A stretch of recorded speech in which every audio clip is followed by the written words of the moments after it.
Flea market ఉంది, అలాగే food courts ఉన్నాయి, కాన్సర్ట్స్ ఉన్నాయి, ఇన్ని కార్యక్రమాలు జరగబోతున్నాయి. వాటితో పాటు వాలీబాల్, కబడ్డీ, ఫుట్బాల్, ఇన్ని మ్యాచెస్ జరుగుతున్నాయి. వీటిలో మీ ఫేవరెట్ ఏంటి?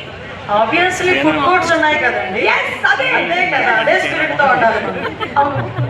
అందులో సరే ఈ ఎనర్జీ సీక్రెట్ ఫుడ్ ఏంటో ఒకసారి చెప్పేస్తారా మాకు? అంటే ఆ సీక్రెట్ ఫుడ్ చెప్తే ఏమంటారా?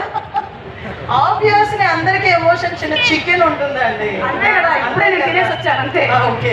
అలాగే కొంచెం ముద్దపప్పు, ఆవకాయ, అన్నం, గడ్డ పెరుగు, అంతే లైఫ్ సెటిల్ అయిపోతుంది. Thank you so much Anitha గారు. Request to please be seated. And అలాగే వీరేంద్ర స్వామి గారు, సార్ మీకు విశాఖపట్నంతో ఉండేటువంటి అనుబంధం ఒక్క పాట రూపంలో ఏమైనా చెప్తారా సార్ అని అడుగుదాం అనుకున్నాను, కానీ మీరు చెప్పరు కాబట్టి మీరు మాట రూపంలోనే చెప్పేయండి.